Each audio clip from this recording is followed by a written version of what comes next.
Yo, what's going on, you guys? Welcome to the video for Crystalofatlan. My name is Ventus. In this Crystalofatlan video, I'm going to talk about the Berserker class passive skill called Unyielding Madness, what it does and what it prevents, and whether or not you should use it on your Berserker. I actually did 2 hex story runs with groups of characters that my character outpowers, one run with the passive activated and one where it's not, to see which run had the most damage from boss to boss and what the final damage looks like at the end of both runs for a comparison. Now, if you're new here, please do me a favor and sub to the channel with notifications on, and I'd really appreciate it if you like the video. So, Unyielding Madness is a level 45 Berserker skill that reads, when receiving fatal damage, you enter a near-death state. HP is fixed at 1 and you gain Leech.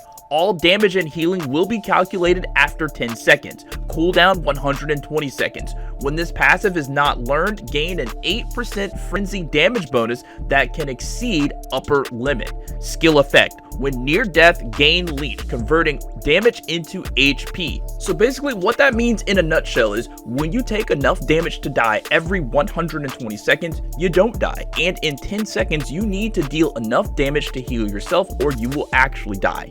You do this by dealing more damage to targets than you're taking in, and you can help this process by popping resonance so you take less damage at the time, as well as using any healing items you may have and popping pets that heal and or protect you. Using Unyielding Madness in this way can oftentimes just give you a full health bar when you were literally just seconds away from dying. It's why I started using Unyielding Madness in the first place, because this game doesn't give you a lot of options to give your character a way to get back to a full health bar during a dungeon boss fight.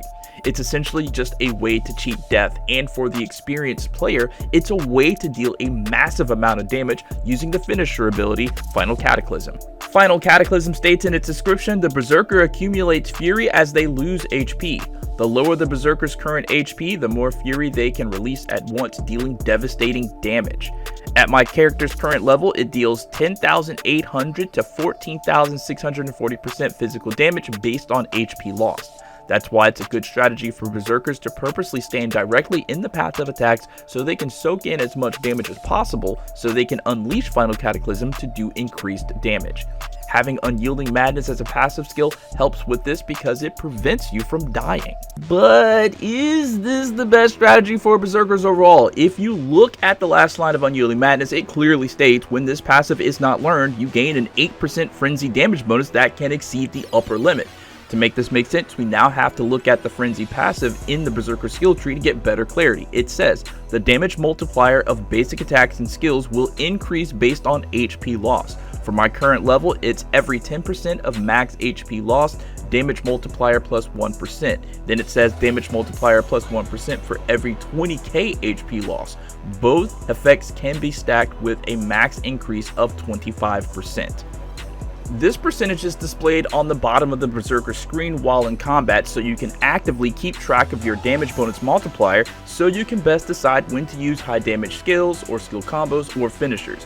When you have Unyielding Madness equipped, that number cannot exceed 25%. However, when you do not learn Unyielding Madness, it can go up by 8%.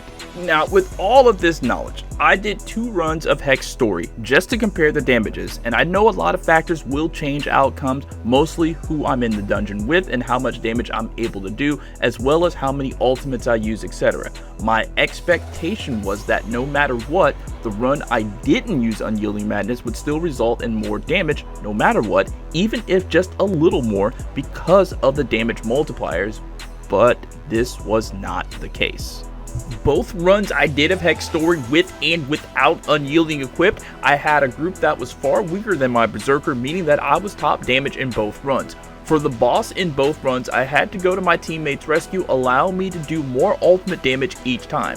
I played the exact same way, not changing any strategies, just doing skills as they came up, allowing myself to take damage before using ultimates. So by the end of the first boss, on our way to the second boss, my damage without Unyielding Madness was 36.303 million. On the run with Unyielding Madness, my damage was shown as 36.701 million, so about a 400k increase in damage while using Unyielding Madness. The second boss, both times I went to Ophelia and played it the exact same way. On both of the second boss runs, I was able to finish Ophelia off before the other team finished off Leotit's, and I went over to assist.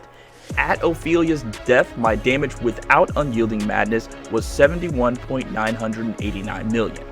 On the run with Unyielding Madness, my damage at the time of Ophelia's death was 73.78 million. Having Unyielding Madness equipped is starting to show a lot more damage. After finishing off Leotids when joining the other team, my damage showed 102.46 million without Unyielding Madness, and with Unyielding Madness equipped, the damage was at 113.48 mil. It's starting to look like without Unyielding Madness and the greater multiplier, it's just not doing better at all. And on the run without Unyielding Madness, I even died once before Palonus, which means I had an extra set of finisher uses.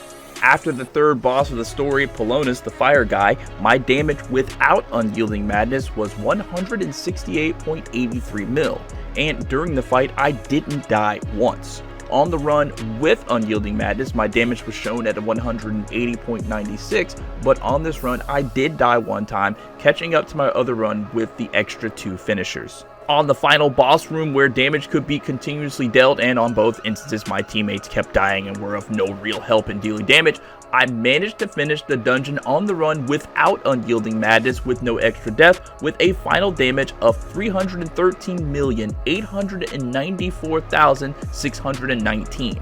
On this run, I did not get transformed into a bishop.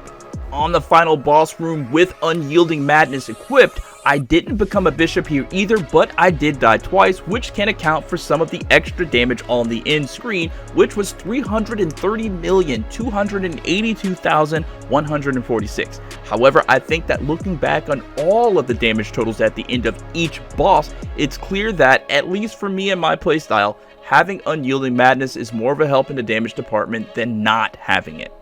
It doesn't make sense. By the numbers and on paper, I should be doing more damage without Unyielding Madness equipped, and I wholeheartedly agree with anyone who argues this point. But these numbers don't lie. I did more damage with Unyielding Madness equipped. So in conclusion, Unyielding Madness for me is the way to go. It might not be the case with someone else because everyone's character is different. Everyone's dungeon runs will be different. So I encourage you to do the testing for yourself, screenshot those damage screens, compare the damage, and come back and tell me your results. The subject is genuinely interesting to me, and I'm the guy who extremely dislikes turning games into math problems and finding out what the meta is, which thankfully so far the word meta has not even been mentioned once to me anywhere near Crystal of Atlan.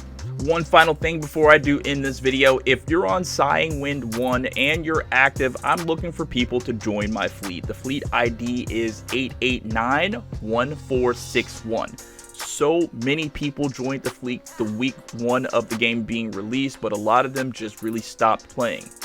I play every day. I stream the game pretty much every day, and I can help with dungeons. I was hesitant to advertise the fleet here on YouTube because I didn't want to lose interest in the game in a month like I did with Tower of Fantasy and abandon people when I had a full league, but I think with the announcement of the Ghost Blade and seeing how the numbers are doing on YouTube with Crystal of Atlan right now, I'm going to be on the game for a while, both streaming and doing content. So if you're looking to join a fleet with an active streamer on Sighing Wind 1, I'm your guy. If you've never seen me or my stream before, you can check out one of my stream VODs or come by one of my live streams and say hello. My community is genuinely very friendly and we just like to have a good time.